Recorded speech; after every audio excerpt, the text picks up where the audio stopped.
How's everyone doing today? This is Chopping It Up Hardcore with Hal Capone, discussion number 65. Today, my special guest is Vinny Roseboom of the incredible epic band Gospel and also the amazing underrated band Helen of Troy. If you love gospel, go back, listen to Helen of Troy.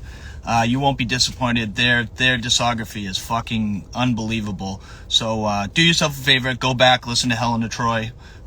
Just amazing stuff. Totally amazing stuff. We'll talk about a Piece of the Beast comp show that happened at St. Vitus last weekend. Super stoked to talk to him. Great guy. Vinny, I'm going to grab you right now.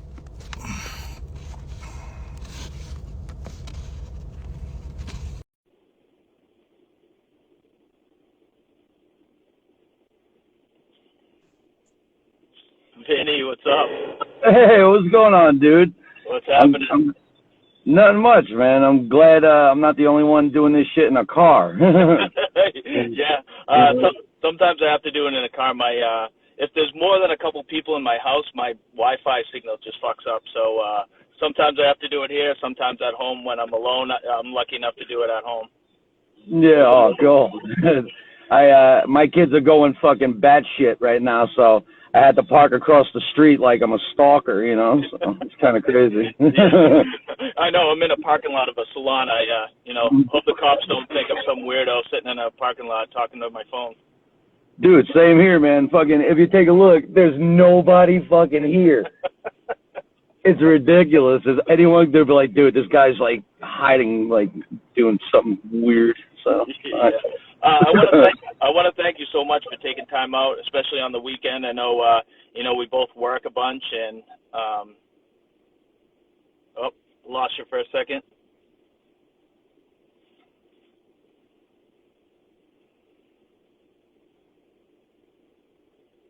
Hopefully, it'll pop back on in a second.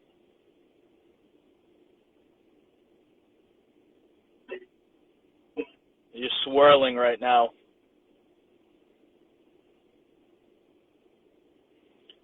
Matt, what's going on? We're going to make this thing work. Don't worry. There you go.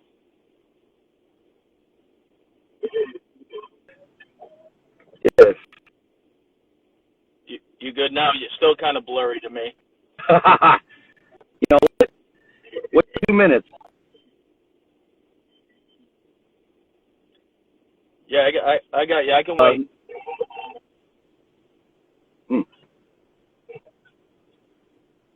There we go. Now you're moving. Now you're not. I can and hear now you. You are. I can hear you good. I can hear you good. I just can't see it that well. But as long as I can hear you good. Oh, okay, cool, man. Fucking, if anything, you know what? I'm going to drive while we do this, seeing as how I like living dangerously. You know? All right, hold on one second. I'm going to drive closer to my house. All right. Yeah, 1 second. Thank God I'm only a block away. It'd be a little ridiculous. All right, cool. All right, now I'm in front of the house. Let's take a look. How's that working? Is that a little better? Yeah, I can hear you perfect now. You're still a little pixelated, but now I can see it. Well, good enough. Well, good. Matt Gordon says you're in the Matrix right now. Oh yes, cool. You know what? Fuck it, whatever. I like being in the Matrix. You know, I could do this inside. Not really. Yeah, I'll give you a second. Hold on.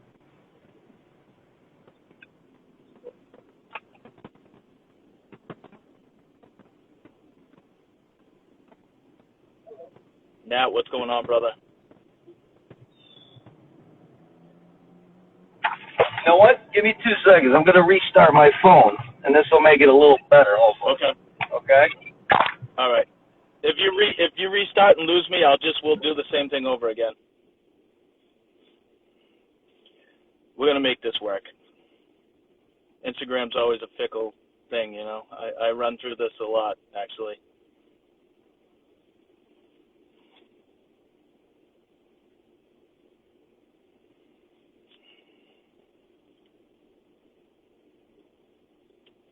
soon as he jumps back on, we'll grab him. Hopefully his signal is a little better. Like I said, I'm chilling in a salon parking lot right now, looking like a weird creep.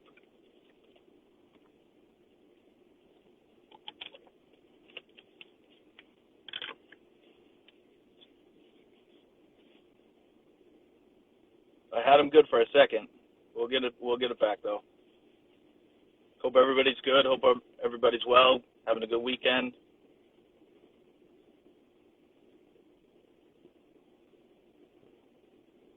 Just to let you know, High School Sweethearts Discography, my old band is on Gene Scene Creamer's Bandcamp. If anybody wants to listen to that, some old screamo type stuff. All right, Mac. Definitely. Be good, brother.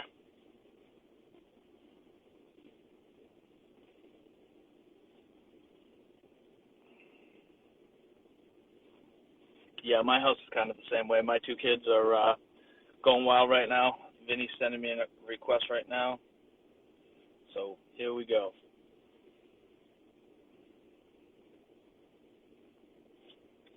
See if this works. There we go. There you go. Nice. Sorry about that, brother. I don't know what the fuck.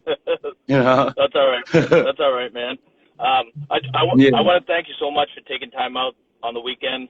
Like I said, work and having kids. I'm in the same boat as you, so thank you for taking some time out to chat with me. Of course, man. Dude, thank you for giving me the time to shoot the shit, man. It means a lot. It really does. Thank you. Yeah, no problem. And I always enjoy your talks when you were on Ron and Matt's podcast talking about Genesis and Peter Gabriel on Genesis. That was a good talk. It was fun to listen to. Oh, thanks, man. It's my favorite fucking album, man. It's so good. You know, it's nothing better than that if you ask me. You know. Yeah. So. Usually my first question is, what got you into punk and hardcore? What were the bands that kind of drew you in, and what were you listening to before you got into punk and hardcore? Okay. Back in 1873, I listened to, my main thing when I was younger was Jimi Hendrix. Idolized the man. That's all I listened to. It was all mainly like classic rock, like Rush, and I'm talking back when I was like, you know, when I started getting into like playing and stuff, you know, because my dad plays and that's all he listened to. It was all that, Allman Brothers, whatever. So that was my main thing until I was about 15. And my friend Pat, who's a good friend of ours, moved to my town from Flushing. And he was really, really big into Cro-Mags and Sheer Terror and Breakdown and all these fucking hardcore bands. Before that, I never listened to hardcore. I never knew anything about, like, I knew like Ramones and like Sex Pistols and like all that, but like, you know, like all the mainstream shit, like I didn't know anything about like Bad Brains or like any of those cats, you know, and that's what started me off, you know, and I got real into it, you know, like all that thuggy, you know, pick up the change, hardcore and stuff, you know, like then I started getting real into like Shahlood and E-Town Concrete and like all these like weird bands. Like that's all I was into. And then me and Matt Messina became really good friends. And he's the one that pretty much opened me up to this whole, you know, scene that I never knew existed, you know, and it completely opened my mind, you know, like to a lot of shit. So that was pretty much the start of it, I guess, you know. And when you first got into that New York hardcore, like Breakdown and Cro-Mags and Shit Terror, did you go to those shows to see those bands back then? Yeah. I didn't go back then. I always ended up going like when they like get back together. Like Shahlood, I saw a bunch. E-Town, I saw a bunch. Like all that like type of shit, you know. Like I think the most scared I ever was when Cro-Mags got back together with Holly Flanagan. You know, because quite the brutal show. It was the first time I ever got my nose broken just standing outside of a pit. So it was quite fun, you know, seeing all those bands. Like I saw like Bad Brains and, you know, all that shit. You know what I mean? It wasn't the same as like, you know, how it was back in the day, I assume, you know, but luckily, I got to see them at least. Yeah. I got to see most of them. So, you know. Yeah, I got to see all those bands, probably late 80s. I saw Breakdown, I saw Cro-Mags, when they were still all together. Before they had broken up, I think it was was it Best Wishes tour, I think it was, or something like that. Okay. They played with Burn in Boston at the Paradise. I got to see that show. Good show. I saw Sheer Terror with Biohazard way back in the day, which was a crazy show because Paul Bearer, of course, got naked and everybody was like throwing shit at him and he didn't give a shit. You know what I mean? So I had seen all those great old school New York bands as well, and I was huge into it back then too, as well as you. I'm lucky to know Tone, their drummer, the drummer to Sheer Terror, and he's a fucking maniac. That kid is one of the greatest drummers ever, and I think that's about the most fanboy I've ever gotten. You know, I mean, like, yeah, it's very nice to meet you, man. But in the back of my mind, I'm like, you're fucking Sheer Terror, man. You know, like, look at me, I'm sweating just talking about it. You know, it's ridiculous. You know? But yeah, man, fucking Sheer Terror is fucking fire, man. I think they're way too underrated. You know, I think they should be a lot fucking more bigger than they are. You know what I mean? Like, they're big, but they're not like, they should be fucking like huge. They should be like well known as like Sick of It All, or you know, like that level. You know what I mean? Well, you know, but to me, they're like the fucking godfathers of fucking dirty fucking New York fucking hardcore. Yeah, you know? yeah, definitely. Yeah, you know, working man's hardcore is what I like to call it. You know. Yeah, I actually saw him 2 years ago too, just in Cambridge, Massachusetts. I always got to see like the old school bands. Kind of the last couple of years, I was like, fuck it, I'll just go. And I saw Sheer Terror, and then maybe like 6 months later, I saw Agnostic Front, and then I saw Murphy's Law maybe four months after that. So within the last 2-3 years, I've seen all those bands again, and it was super fun. Murphy's Law was fucking insane. Still to this day. That's right, Mecca. Fucking Murphy's Law. Dude, Mecca knows more about hardcore than anyone I've ever fucking met in my life. Kid's a fucking hardcore genius, man. Yeah, you silly. I don't know if you saw that, but I had talked to Matt on my 35th discussion. Great discussion, great guy too. Oh yeah, I watched that. We were actually Gospel was at God City when you did that, and I was watching while we were at the studio. Oh no shit. Yeah, man, it was great, man. Great fucking interview, man. You know, it was really good. You know, I love Mecca's fucking amazing, and his band Kaiju Daisenzo is fucking, dude, we played with them the other night, and I'm telling you right now, it was the most brutal fucking thing I have ever witnessed in my life. I'm not saying that because he's my boy. Like, they're all my boys, but holy shit, it was fucking, I was drooling on myself. It was like coming right here, and then I'd wipe it away, and then I'd drool again on this side, and then I wept. It was so amazing. Yeah, that band is so good. It's so good. I'm so jealous I couldn't make it down there to see that. Speaking of, it's hard, man. Sunday matinee show, man. You know, it's hard to make it. You know, it's understandable. Yeah. Speaking of Matt's talk too, he was munching a bunch of edibles while he was talking to me too, which was. Fuck yeah, dude. He's like, dude, forgive me, I'm fucking high, bro. I'm like, yeah, that's right, Macro. That's right, man. You feel good. You feel righteous, homie. Yeah, man. Good people, man. Good people. Yeah, definitely. So what got you into drumming? Obviously, it was your dad's influence that got you into drumming, but seeing him play, obviously, that was the key for you to pick up a drum set? Yeah, well, the thing is when I first started, I always wanted to play guitar, like everybody and their mother, you know what I mean? Like I said, I love Jimi Hendrix. I wanted to be Jimi Hendrix so bad when I was a kid. Like, I rocked the fucking afro. I used to rock bell bottoms and shit, eat acid like it was fucking candy, you know? And fucking, unfortunately, I'm fucking god awful at it. Awful, you know? But my family, we lived in a 2-bedroom apartment or whatever, and my father had built a soundproof room in this apartment, you know? And in that room, we had a little 4-track set up, his whole drum kit and, you know, a couple guitars or whatever. And that's how I got really started or whatever, like practicing wise, at least, you know. And like anybody else, like I had friends that wanted to make a band, you know, they're like, yeah, you know, I want to sing and blah, blah. I'm like, well, I want to, I'll drum, you know what I mean? Because I knew I sucked at guitar. So, you know, and like, you know, you get in that band, you start playing 900 covers really, really bad. And like, you know, and it was fun, man. But that's how I got into it. And that I wasn't really serious about it until I got fired. Oh, really? At 12. You know, when you're 12 years old, you get really upset about things like that. I was like, they had my friend Tat played double bass, right? And I don't play double bass. I just fucking, I'm horrible at it, you know?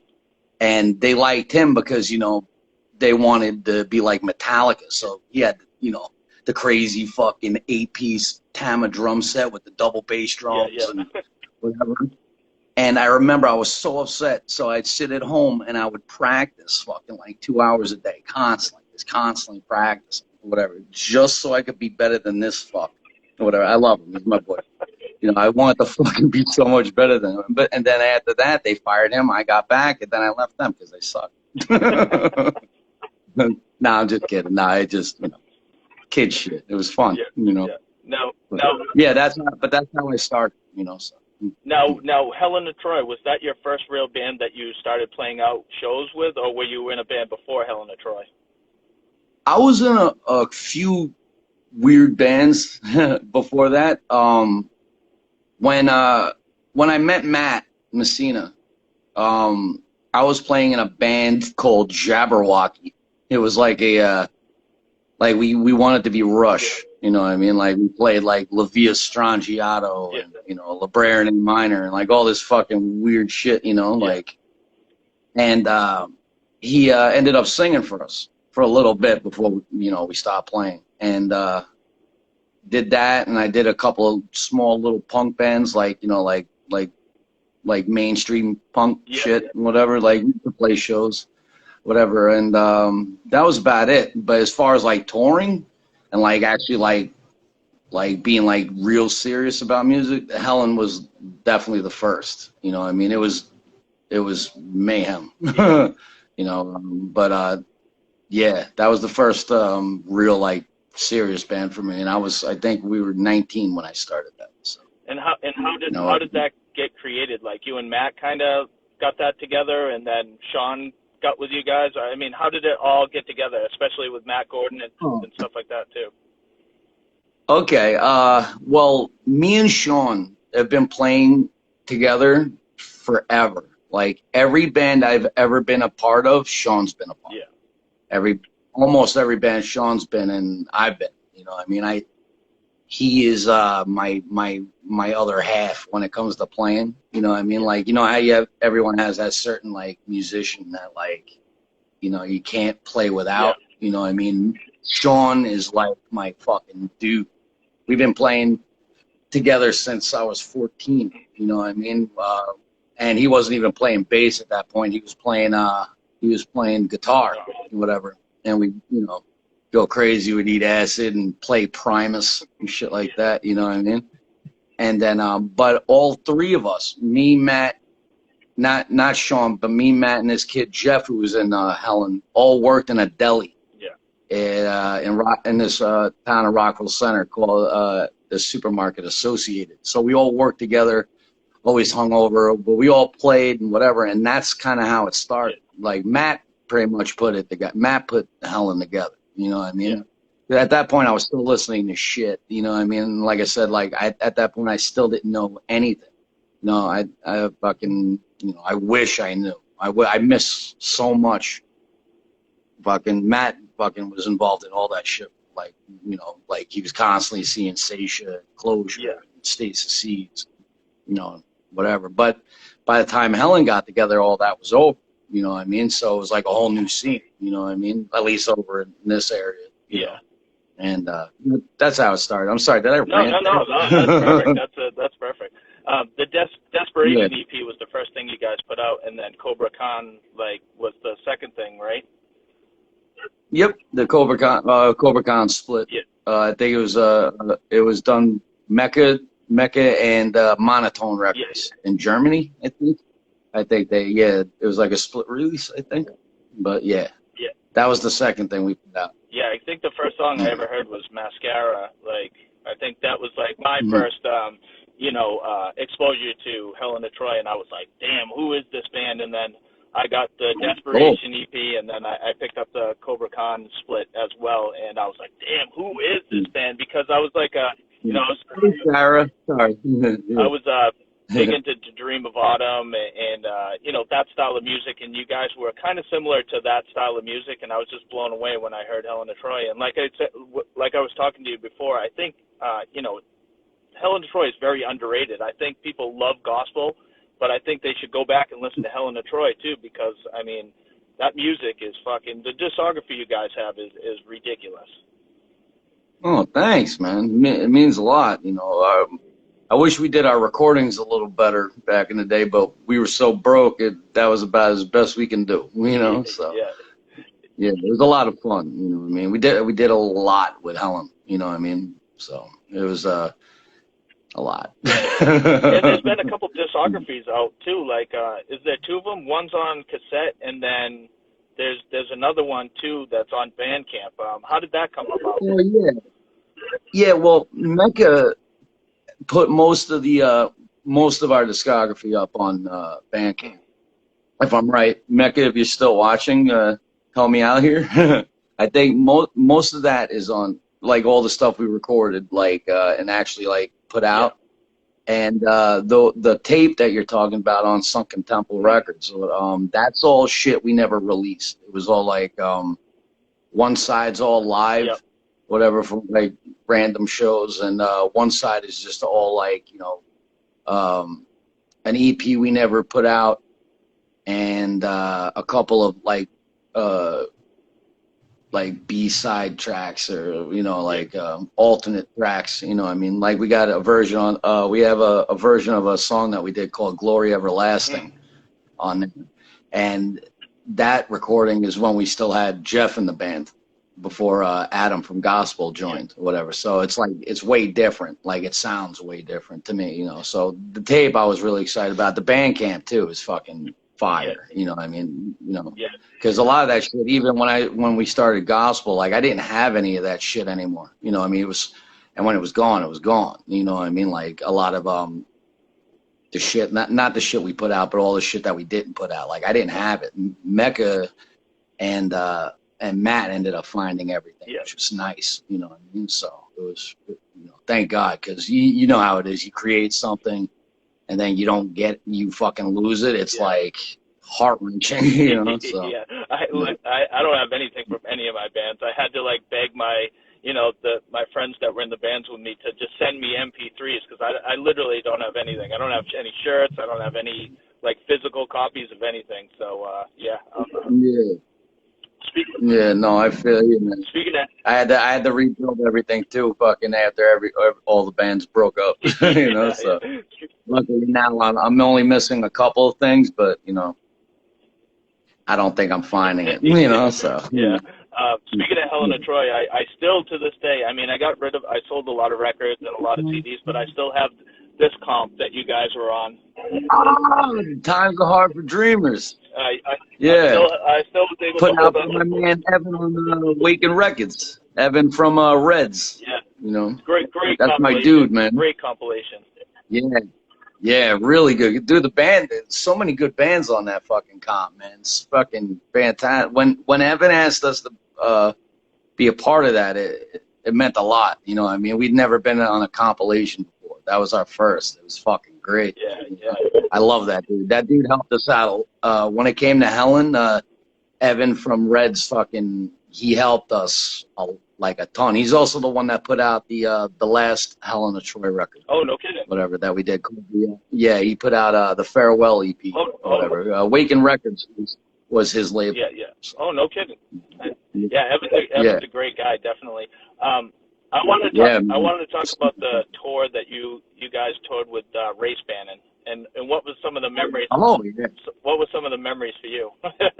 Oh, there's a lot of memories from that tour, brother. You know what I mean? Like, That was it was a really, really, really fun tour, but also quite the learning experience. You know what I mean? When it came to shows, like we had some fucked up shows on that tour, man. You know what I mean? Like I remember we ended up there was 3 shows in a row that was spread.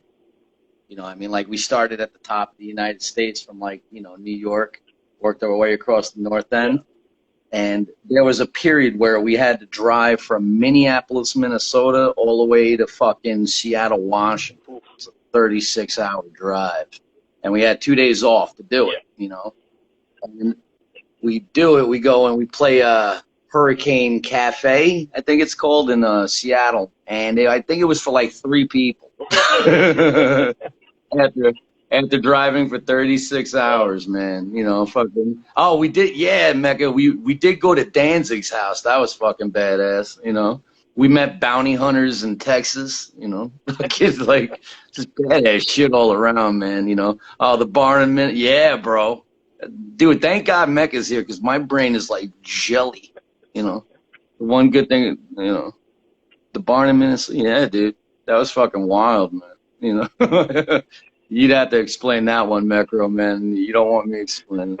No, he spoke about it on a talk, like a little tiny bit. Yeah. The tour that you guys did, that was the emergency root canal tour, right? That's what it was called. Yeah, because we did a split CD with Ray Spannon for that through InSound or whatever. Yeah.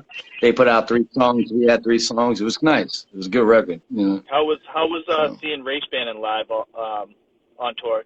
Dude, man, I'm telling you right now, I can't talk enough good shit about fucking Ray Spannon, man. Those fucking guys are criminally fucking underrated. They are fucking fire, bro. And that was right when they put out Satan's Kicking Your Dick. And to me, right next to Lamb Lies Down on Broadway, that's the greatest fucking concept record ever written. Yeah. It's fucking fire, man, you know? That was another band. The very first time I ever saw Bannon was in their house in their basement when I first played with them. Because all the other guys knew them. I never met them or even seen them. And I remember my jaw was on the floor. Like, I needed stitches in my chin. It was so fucking mighty. And Mike A was the singer was not only mesmerizing, but frightening at the same exact time. You know what I mean? It's like watching a demon, man. It's fucking, dude, they were just the greatest. Most fun to fucking tour with too. Like, I love touring with them. We did the same with gospel on them too. It was fucking great, man. Yeah. Great dudes. I always ask about Ray Spannon just because I'm a huge fan, and that was one band that I never got to see play live was Ray Spannon, and you know, I'm kicking myself in the ass for never actually going to see him. So I always ask about. They're fucking, dude. They're our brothers, man. Let the fucking fuck fright shine. You know what I mean? So, those are definitely our brothers, man. You know, them and Rapitor and fucking Medusa. All the Bannon bands, man. Wenches, fucking if James is on here, man, you know, they're our brothers. Love them. Sorry, I can't help it. Talking about your brother. No, I hear you. I feel that. I definitely feel that. I got to see Helen of Troy once in Massachusetts. I think it was in Worcester back in the day, but I can't remember like if it was at the Space or I can't remember where I actually saw you guys, but I definitely saw Helen of Troy and gospel as well. I saw at that fest that I have video of. Yeah, dude. The one you showed me with the girl passing out on the amp, man. I totally forgot about that too. It's crazy. Yeah. Oh, Brian, you're a handsome motherfucker, bro. Love your face. You know, go to Jersey and fucking touch your nipples. I love it. Sorry, that's my brother, man. Yeah, that fest was like 100 fucking degrees in there, so I could see why she could pass out. It was hot as fuck in there. Yeah, it really was. That was a hot fucking show, man. You know, but it was a good show. You know, I at least the lineup was fucking sick. Whatever. I told you before, I didn't think we played that good at that show. Whatever. We were nervous. Yeah, so, I think you guys like knocked it out of the park at that show, honestly. what I can Oh, thanks, man. I can't find the flyer anywhere. What I can remember, because I recorded most of it, was like gospel. I think the Great Redneck Hope ended the show. Yeah. What was it? A Day in Black and White played. Yes. Daniel Stripe. That's other great fucking band, man. Daniel Stripe Tiger played. Yeah. Bravo fucking Bravo. Yeah, Bravo fucking Bravo played. Pretty Faces played. Here Tonight. Did they play that? I don't think so. All I remember is being like, yo, this fucking lineup is fucking stacked. You know what I mean? It was a good fucking lineup, man. It's probably why we were so nervous. You know what I mean? It was definitely a good show. I think John from Bravo fucking Bravo set up that fest, which was weird because it was in a little tiny town in New Hampshire called Atkinson, which it was at a community center out of nowhere, and I saw the flyer and I was like, holy shit, like I'm not missing this. So yeah. Yeah, I think that's the reason why we drove up for that. We were like, dude, that's a fucking great show, you know. And it was a really good fucking show, you know. Yeah, definitely. So when Helen of Troy ended, was it kind of just a natural, thing to start gospel because, Adam and Sean were already playing in Helen of Troy and you guys just wanted to start something new? Kind of how did Helen of Troy end for you and how did gospel begin for you guys? Well, me, Adam, and Shawnee were writing new gospel material while we were still in the Helen or whatever. It was supposed to be Helen stuff or whatever. One of the first song we ever wrote for gospel was "What Means a Witcher," and that was going to be a Helen song or whatever. And Helen just kind of disintegrated. We did it with Helen. We constantly played, like we were constantly touring, we were constantly playing shows, constantly not making money. You know what I mean? Like in a fun way, you know what I mean? Constantly fucked up, you know what I mean? But and then but when it came down to it, me, Adam, and Sean wanted to branch off in a different direction, kind of, you know what I mean? Like Helen was great, you know what I mean? But I know, it was it just kind of got to the end where like we just want to like do more in a way, you know what I mean? And that's nothing against Helen. Like I fucking love Helen. Helen started everything. You know, it's just we wanted to I don't know, musically, like we just wanted to try to do something else. You know what I mean? So when Helen ended, we just started right away. Like Helen's last show was supposed to be Dude Fest 2004. 2003, pardon me, and instead we played it or whatever, and that was the same time we I Am the Resurrection did their last show too, and or a reunion show or whatever they fucking call it, you know what I mean? But that ended up being the first gospel show, and that's pretty much how it started, I guess, Yeah, because on the Dude Fest flyer, Helen of Troy is on there, but what you're saying is gospel instead, right? Yeah, because at that point we had broken up. We had already broken up, so we played it, and then a couple of months later we got back together to do one final show. Evan from Awaken Records did the show for us. And that was some drunken mayhem, and then Helen unfortunately ended or whatever, and I fucking miss that band, man. It was so good, I mean, my liver doesn't miss that band, but but. I definitely miss that band, man. It was great being in a band with fucking Matt Gordon and fucking Matt Messina. You know what I mean? Couldn't ask for a better bunch of fucking dudes. Yeah, definitely. And Brian, my man Brian here was in Helen too. It was good. So Gospel's first release was it the split with Codan Armada, or was it that live cassette thing that you guys put out? Was that like what came first? It was the Codan Armada split. We ended up recording 3 songs at the same place Helen always recorded. Yeah. We always went to this place called Beauty Rock Studios in Long Island City.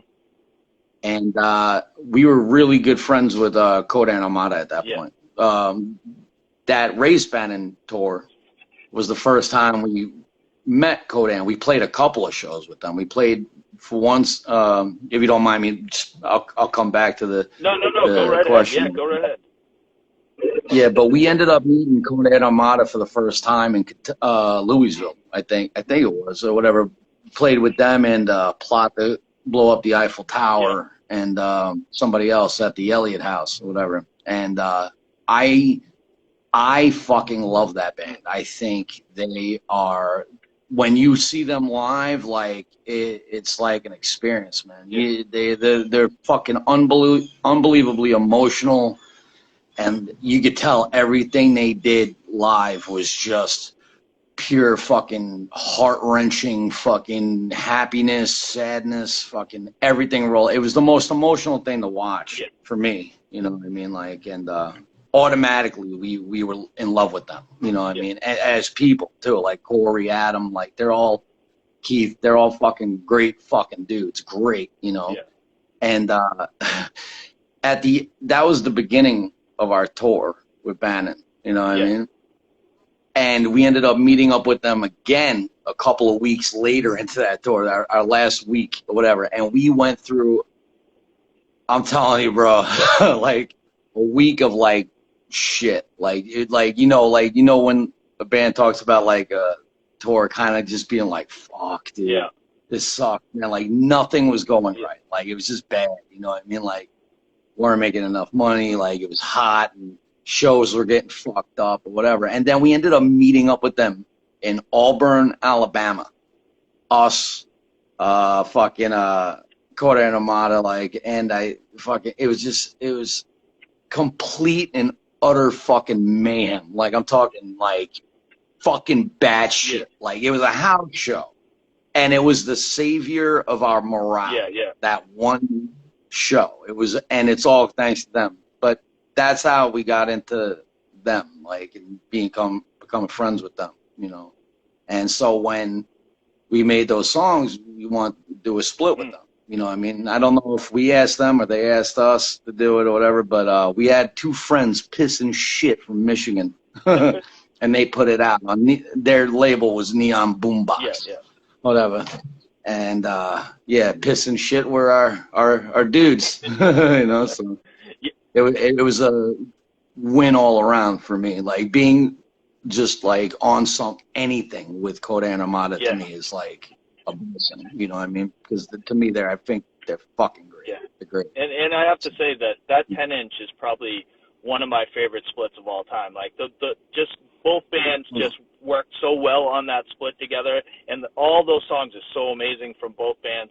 It's kind of like the To Dream of Autumn race band and split. That split to me is the same type of thing. It's like fucking amazing stuff. And like I said, that 10-inch between you guys and Coda and Armada was just like, I always listen to it now still. And it might be my favorite gospel songs of all time, just because once I got my hands on that, I couldn't fucking stop listening to it.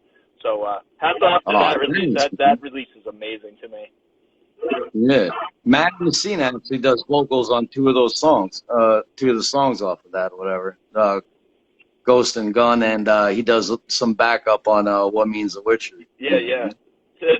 Cool, man. Speaking of Ghost and Gun, that video that I posted with him live with you guys in Atkinson, you said that he did that a lot, actually, and yeah, especially back when we were still a three-piece. Like Matt was always at our shows and always was repping. That he's our brother, you know what I mean? Like I told you, he's like my older brother, you know what I mean?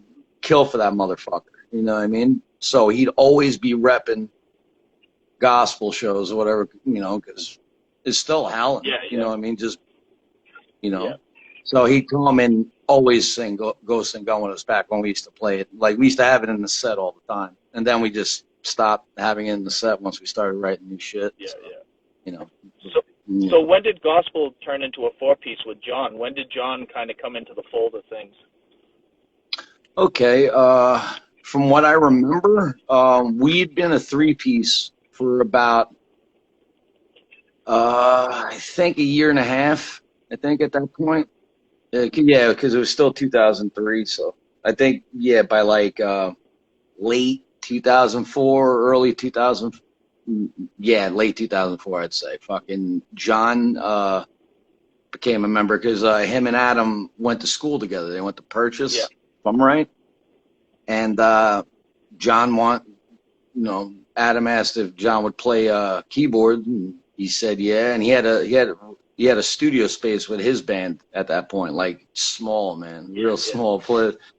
And he let us go play there, and we started playing together, and it just worked out great. John is fucking incredible. You know what I mean? For someone that has never played keyboards before, it's fucking amazing. Oh, really? You know He never played keyboards, huh? Wow, that's crazy.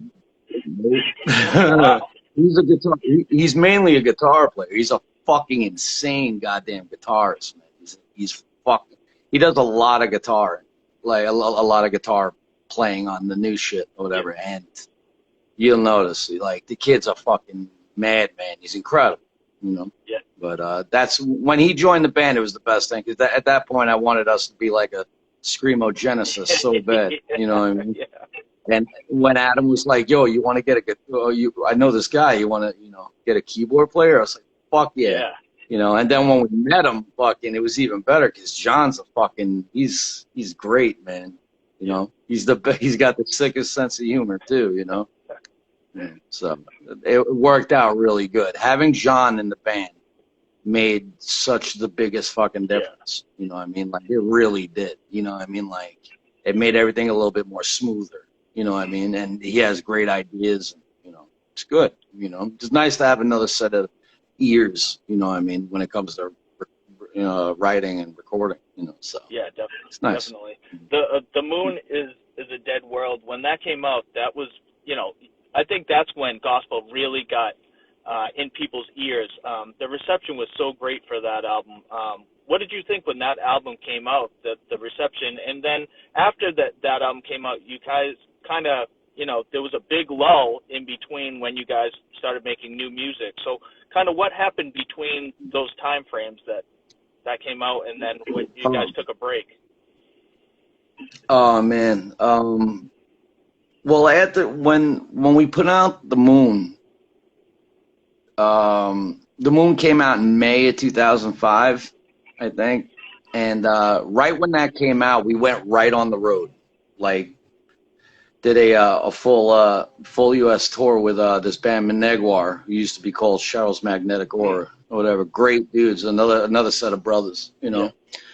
And after that, we just kept touring, just constantly, you know what I mean? Like, and because we wanted to promote it as much as possible, you know what I mean?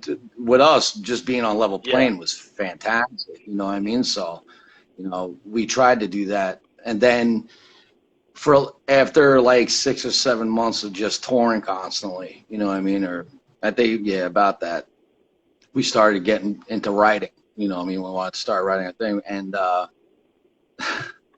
in between more tours and more shows, you know what I mean? Like, we were constantly playing in New York with everybody, you know what I mean? Like us and Reds, and like we kept it to the crew, you know what I mean? But in between, we were also practicing like 3 or 4 days a week, and we were trying to write. We started writing a song called "The Magic Volume of Dark Matter," and I don't know if you'll get the reference, but if you're a Genesis fan, Genesis had a song called "Supper's Ready." That's quite possibly my favorite song of all time, and it's 18 minutes long, whatever. And we want to make our version of that, you know what I mean? So we spent 6 months writing that, and it broke us mentally. And so we poured so much into that, we ended up getting some, a little bit of writer's block after that, because it's just fucking whatever. Because even when we go on the road, we still practice it on the road. We do it in sections. During the set, you know what I mean? We didn't want to hit everybody with like 23 minutes, but then after a while, we didn't give a fuck. We stopped playing the song. You know what I mean? Like, whatever. But that was pretty much what we were doing after The Moon came out, and I mean, it was a great reception. I thought, like, but we really didn't think, people really gave too much of a shit. You know what I mean? Like, because like I said, we play shows and like some shows like would be cool, some would be for like 10 people maybe. You know what I mean? Like, it was always like that. It was always like up and down. couldn't gauge it, you know what I mean? So like to us, like we always tried to think of that aspect of like either, you know, we're not big, you know what I mean? We're not anything special, you know what I mean? Like we thought the same thing when we, you know, started recording more shit. We didn't think anyone would really give a fuck, you know what I mean? Like the fact that people care is, it's nice, you know what I mean? It means a lot, you know what I mean? Because, you know, it ain't like we're trying to be rock stars or make a ton of money, like whatever. We just want people to dig it, you know what I mean? And dig what we dig, you know? I mean, I don't know. Sorry, I'm just ranting. No. I mean, does it surprise you that like when bands kind of take a break or break up and then they get back together again, like at least like I hate the term screamo, but like with screamo bands that like all of a sudden everybody's a fan all of a sudden. Does that like kind of, is that a weird thing for you? Because like I said, gospel, when I saw them, there was at that fest, there was probably, you know, 40, 50 kids like standing around, and then when you guys play now, it's a lot more than 40 kids playing. Does that kind of surprise you that like, you know, when a band ends kind of or takes a break, all of a sudden this huge hype happens and then kids just pack it in? Yeah, that's true. You know what I mean? Like, I got a perfect example, right? Like, our last show when we were a band, you know, not last two shows, right? Our last show on that tour, on our very last tour, we were playing for like maybe 15 kids in a living room in Indiana, you know, and that was like way after the moon was already out, and like we were on the road before that. We were on the road with Converge, and like you know, so when we broke up, we really didn't think anyone would give a fuck, you know what I mean? Because like it kind of, you know, that'll kind of make you think that, you know what I mean? So 4 years later, when we got back together in 2010, we were doing it in secret. We were just, you know, writing, and we weren't going to play shows. We were just going to put out an album. We weren't even going to promote it. We were just going to put out a record and just fuck it, whatever. And then we got sidetracked because our friend Matty No Times got sick and he needed money.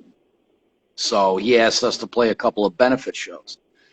So we said, yeah, you know what I mean? We didn't think we'd make them a lot, you know what I mean? But we ended up playing a show at Union Pool in Brooklyn or whatever, and it sold out. Yeah. We've never, ever had a sold out show. Like, ever. It's like fucking, to us, we were like, you fucking serious? You know what I mean? This is ridiculous.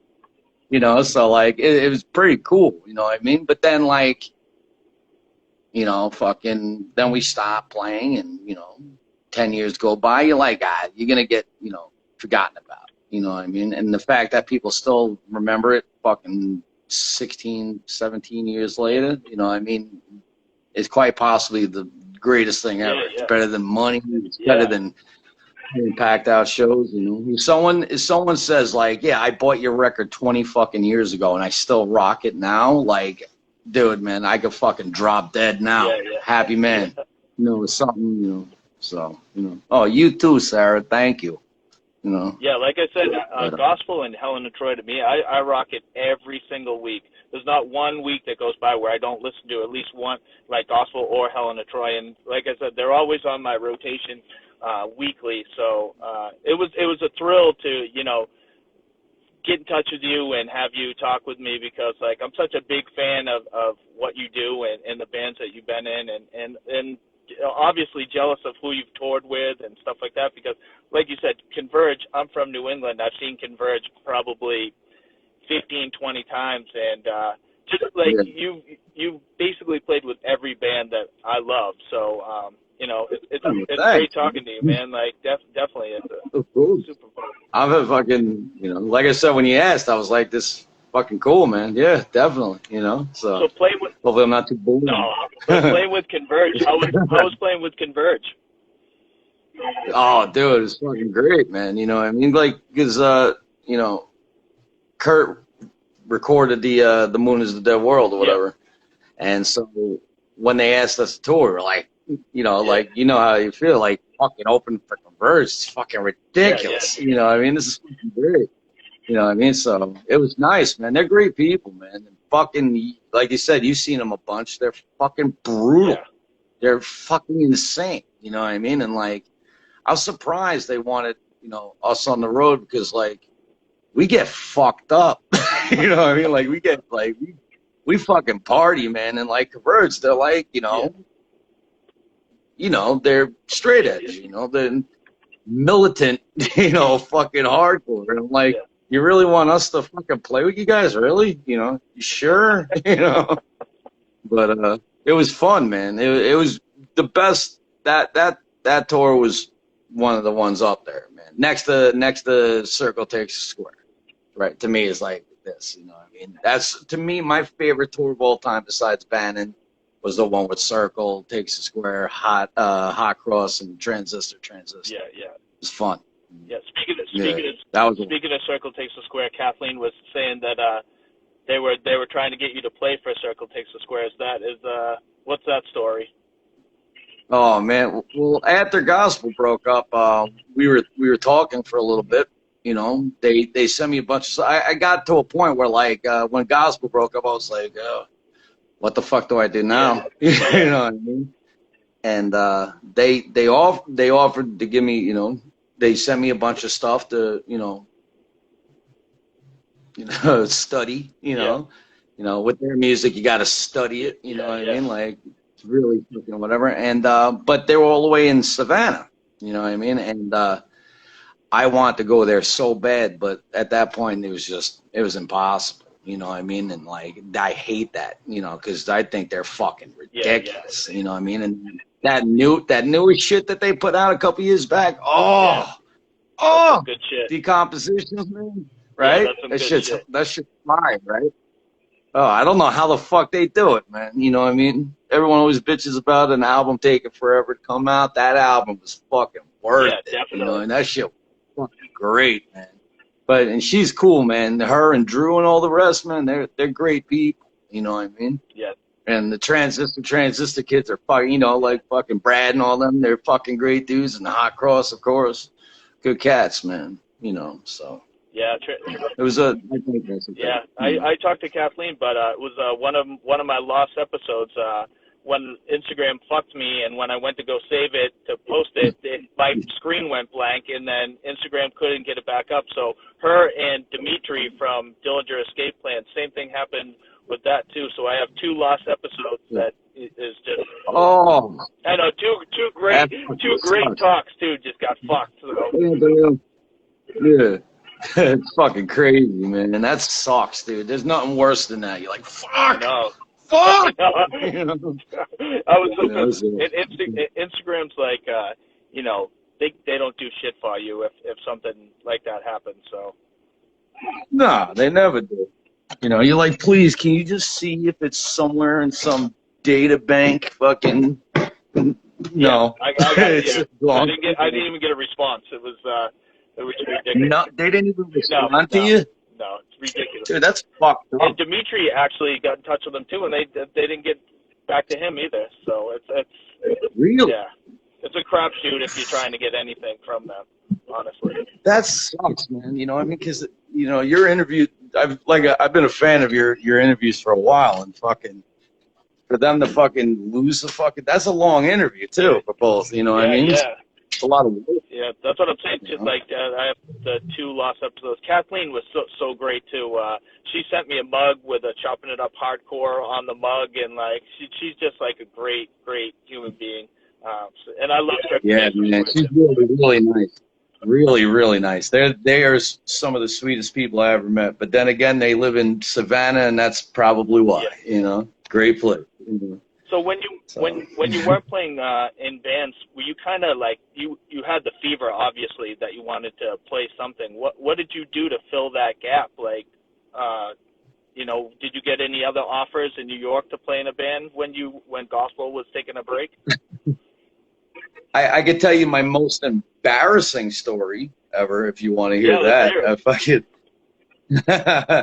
I ended up getting I had a friend of mine, this guy John, that is a producer, right? And he's friends with this band Hours. I don't know if you ever heard of it. They're really fucking good, like on MTV, like all this crap, right? I love this guy, Jimmy Nico, that's his name. He's the singer. Sounds like Jeff Buckley. I am a huge Jeff Buckley fan, right? Whatever. And this is like Jeff Buckley, like more like a rock, version of it. And I ended up getting a tryout to play with them. And I end up driving to Jersey. I go in this guy's basement, right, with him and his guitar player. And I had to learn 3 songs, which I already knew. You know what I mean? I go down there, and mind you, this is right after gospel, right? So, like, I'm still used to playing, like, constantly like this, So, and they're more laid back, you know what I mean? They're like a laid back, whatever. So I go, and they're like, listen, can you play to a click track? To which I replied, absolutely not. And they're like, yeah, this ain't going to work. I was like, oh, dude, a drummer that can't play to a click track, it's the most embarrassing thing, To this day, still can't do it. Yeah. I don't know if it's nerves or whatever, but, Yeah, click tracks are fucked up, though, anyways. I don't know. It's just kind of, to me, it kind of takes away some sort of element, Yeah. Well, I'm saying I don't like it either just because I can't do it. But it does make it less organic, if you ask me. Like music's about feel. It's like a dance, right? Yeah. It's supposed to bug you feel, But I can't play to a click track for shit, you know what I mean? And like, I don't know if anyone actually digs my drumming. I'm not good. You know what I mean? Like, I can't. If a drummer can't play to a click track, this is ridiculous, and I'm one of them. So. And Antonio's watching. What's happening, Antonio? What's up, Antonio? Dude, just spent a fucking week hanging out with my man. He went back to Indiana, man. I'm so sad.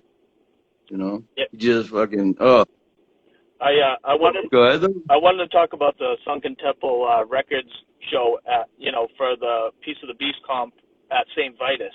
How was that show playing? Oh, yeah. Like, tell me what you thought of that show and how was it? How did it go? It was fun. That show was fantastic. Really good. Fucking it was supposed to be 5 bands. Our friends in this band, Christhead, had to drop off. Sup, dude? Because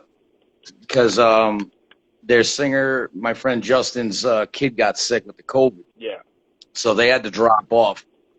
So it ended up just being the 4 bands. It was us, Kaiju Daisenzo, Edgar, oh my fucking God, Edgar, and Heat Map or whatever, who are our boys.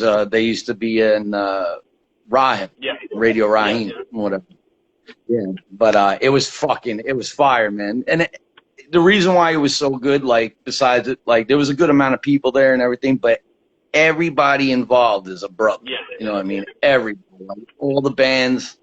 I've known all these guys for fucking 20 some odd years.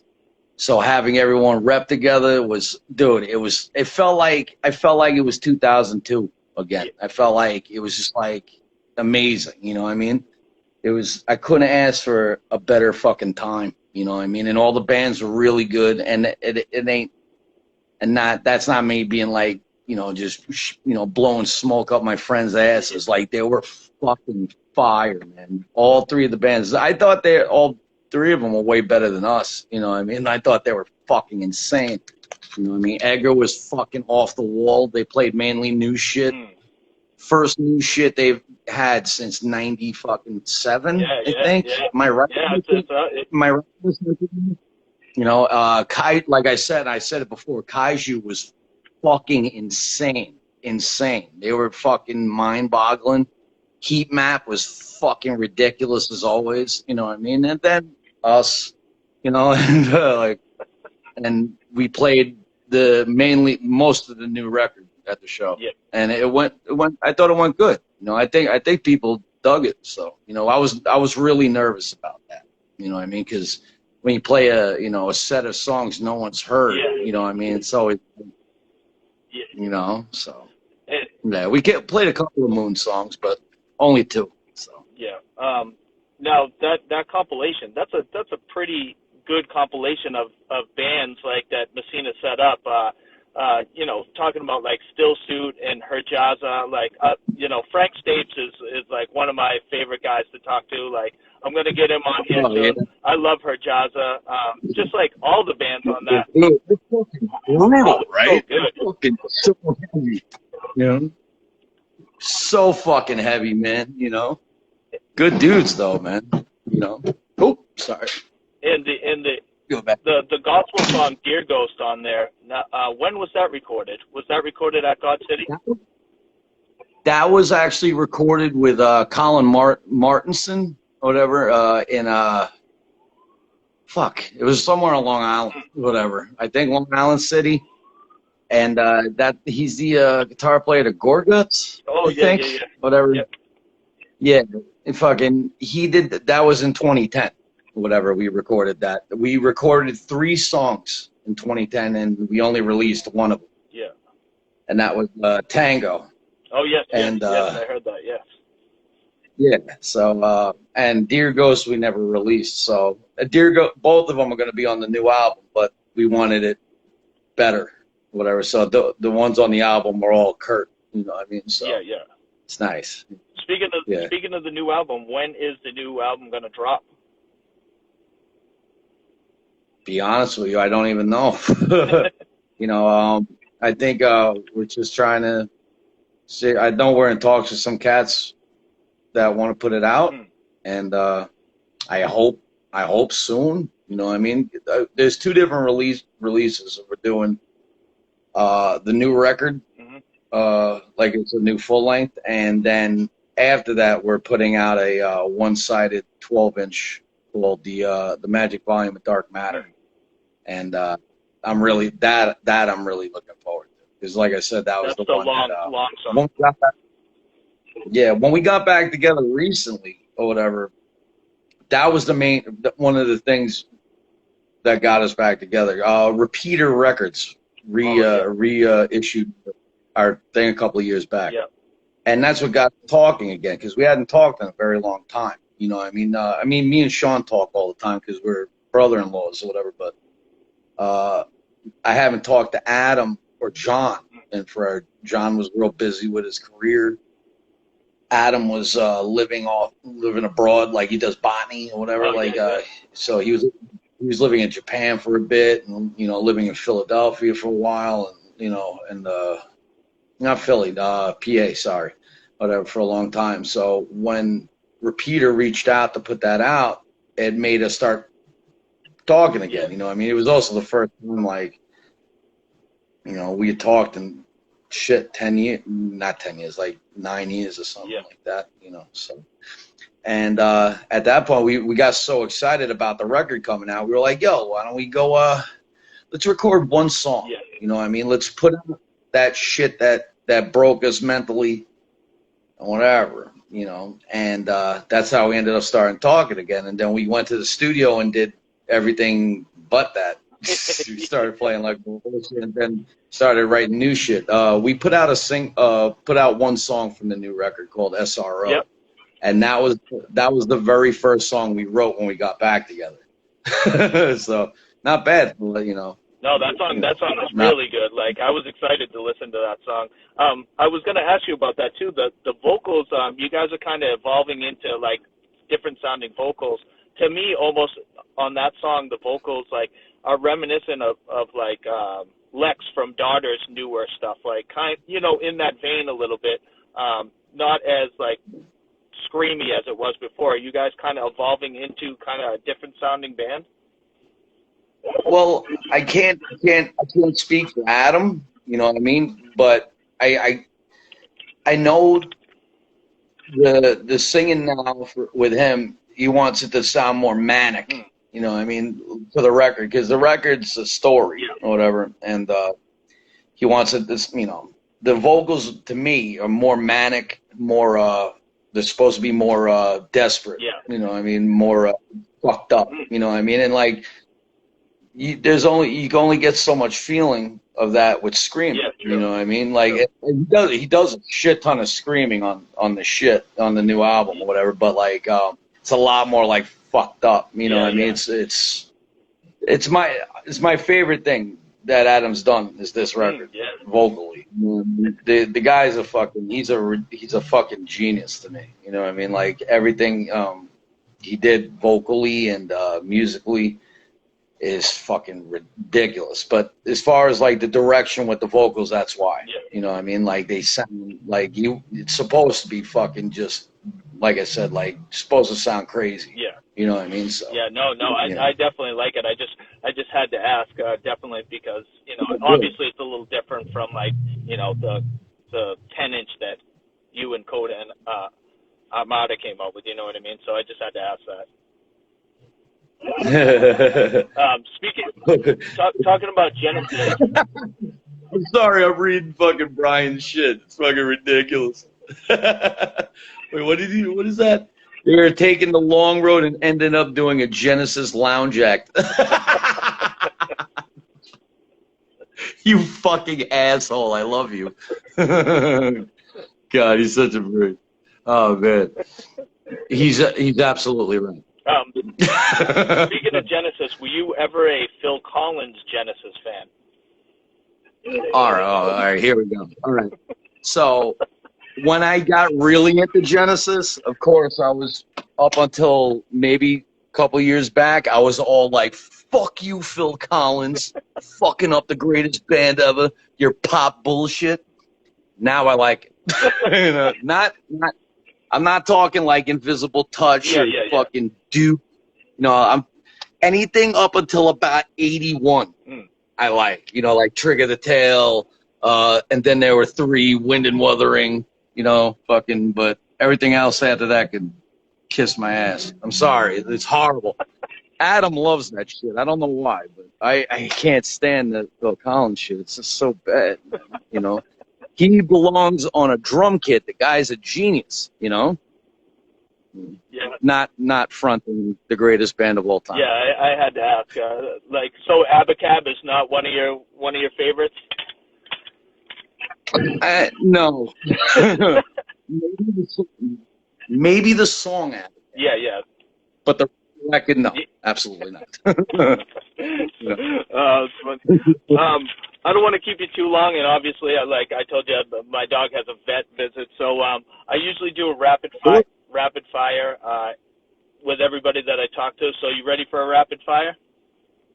Ooh, yes, as long as I don't rant. Stop me. No, go ahead. We got time for ranting. All right.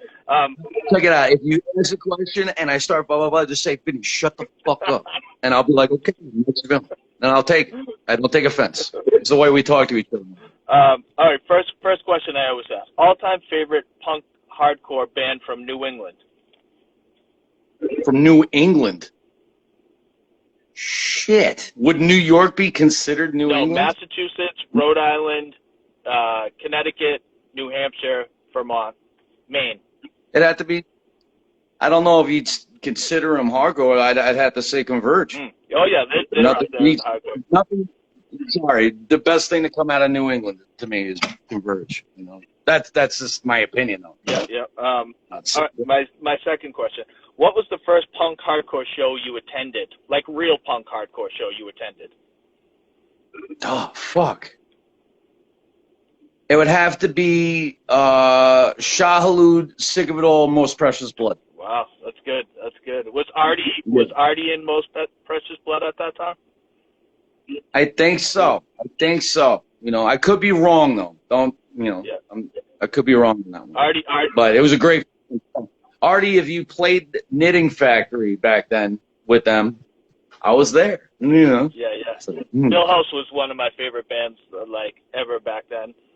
I loved Millhouse. Yeah. All right, my next question: what was your all-time favorite show you played live? I played. Oh fuck. Or a couple. Gilman Street in California was definitely one. It was the Race Bannon tour, and it was packed out. It was us, Race Bannon, Funeral Diner, and Comadre. And it was the first time we played Magic Volume over there in its entirety. After we did a full set and then that, and it went over really good. It was a packed house. It was great, really, really nice. That and one show with Converge in North Carolina would be my second. And my third favorite of all time would be Circle Takes the Square, Us, Transistor, Hot Cross, and Savannah at the something or other. We got really shit-faced. Drew had to drive us home, and I spent the rest of the night puking in his bed. Nice. Nice. All right, my next question. What was your all-time favorite hardcore punk show you attended that you didn't play, that you actually went and saw without playing the show? Your favorite. Shit. That's a good one. Shit. That's really, really fucking hard, man. I'm sorry. I like going to shows. Fucking shit, there's so fucking many. Well, give me two. Give me two of your favorite that you went and saw. I'll give you one. Agnostic Front, Madball, Vietnam DMS at the downtown in Long Island. That was a great fucking hardcore show. Cro-Mags at a fucking shitty venue called the Backstreet Blues in Rockville Center, New York. It holds like maybe 50 people. That's where I broke my nose. And shit, I hate your rap fucking fire question. And yeah, it's sad to say those two. Awesome. As far as hardcore, no, wait, I got it. I'm sorry. I don't care how much my friends make fun of me. E-Town fucking Concrete, Sworn Enemy, God Forbid, and Disney Fist at L'Amour's. Great fucking show. That was where the bands were actually fighting each other. Really? It was fantastic. No shit. Yeah, it was kind of ridiculous. Jesus. Yeah. All right. I'm a movie fan. I know you are too. What was the last movie you watched? The very last one I watched? Oh shit! I just watched it. I watched the new Sopranos movie, Saints of Newark. Oh yeah. How was it? It was actually pretty good. It wasn't as great as I was hoping, but it was really, really good. It was like, Yeah. But then again, I hated the last episode of Sopranos, so you really probably don't want my opinion. Yeah, that's on my list definitely to watch. My last movie, I watched the movie Old last night by M. Night Shyamalan. I saw that. Yeah, I didn't watch that yet, but I want to watch that really bad. How was that? The guy from Hereditary's in it. Yes, the kid, yes. You're right, yeah. Right? I saw you posted pics up. I was like, that's my favorite horror movie right now. Yeah, Hereditary is amazing. I love that movie, too. Old was actually pretty decent. I know a lot of people shit on M. Night Shyamalan because he has some shitters, believe me. But it was an interesting concept, and it if you can get through the shortcomings of the movie, it's actually really entertaining. So I'd give it a thumbs up. It's not the greatest thing I've seen, but it's definitely an interesting concept. So I'd give it a try. Yeah. I also. What would you consider? All right, I'm going to give you a fast question. What is your favorite Western? Ooh, shit. Oh man, that's tough. My favorite Western. I know. It's fucking hard, ain't it?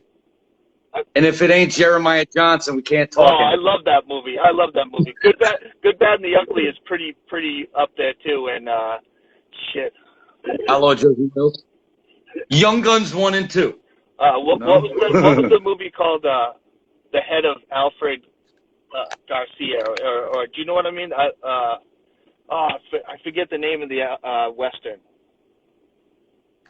Something about the Head of Alfred Garcia. I'll have to send you if you haven't seen it. I'll send it to you. I actually saw a great Western about. I don't want to give it away, but it was called Old Henry. It has Tim Blake Nelson that was in Old Brother Outlaw. Great Western, like super great, and it has a little twist at the end where you find out that someone is like a famous There we go. Bring me the Head of Alfred Garcia. Thank you, Choke City. Have you seen that? Fuck yeah, Choke City to the rescue, baby. Yeah, dude. I'll definitely watch it. Yeah, it's good stuff.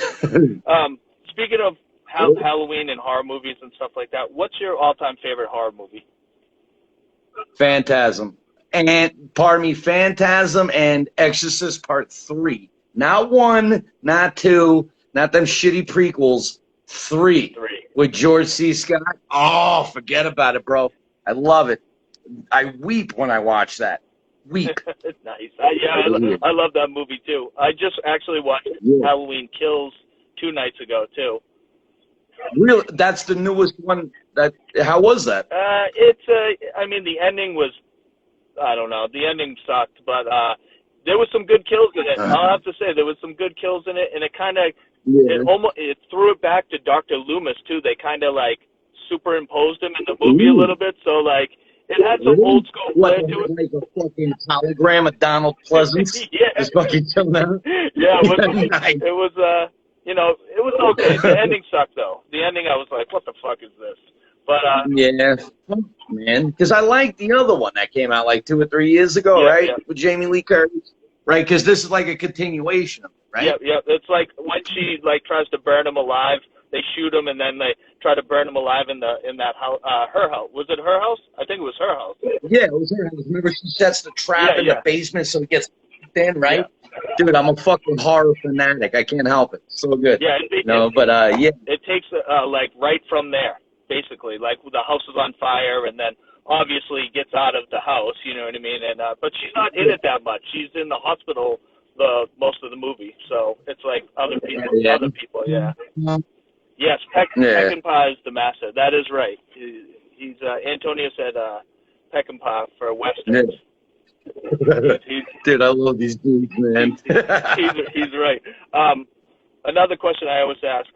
I listen to a lot of hip hop. If you've been listening to hip hop at all, what have you been listening to? I'm not much of a hip hop guy, but there's 2 that I will always listen to until I'm probably dead. That would be A$AP Rock, Always, and fucking Ghostface. Ghostface, fucking Fish Scale, greatest goddamn album ever made. Sorry, it's fantastic. You know, it's so good. What? You know, it's just fantastic. Yeah, it's awesome. That island, what's up, son? What up, son? Sorry. Yeah. I got to see Ghostface a couple of years ago and recorded him. It's actually on my Instagram too. A couple videos that I recorded of Ghostface live at Cambridge, Mass. He had to be bonkers, right? He had to be bonkers. Yeah, it was sick. It was an unbelievable show, definitely. I'll keep going. Favorite song to play live? One with gospel and one Helen of Troy. What's your favorite songs to play live for those bands? Okay, my favorite gospel song to play would be "What Means the Witchery." So good. Yeah, thank you. And Helen of Troy. Can I give you 2 for Helen? Yeah, hell yeah. Favorite recording of Helen was a song called "A Saint Among Madmen." I think it was the best thing we ever recorded, in my opinion. Whatever. Live would be "Glory Everlasting." That was my favorite song to play live. Nice. Now, great song. Is there any hidden Helen of Troy songs that never got released, or is everything out there now because of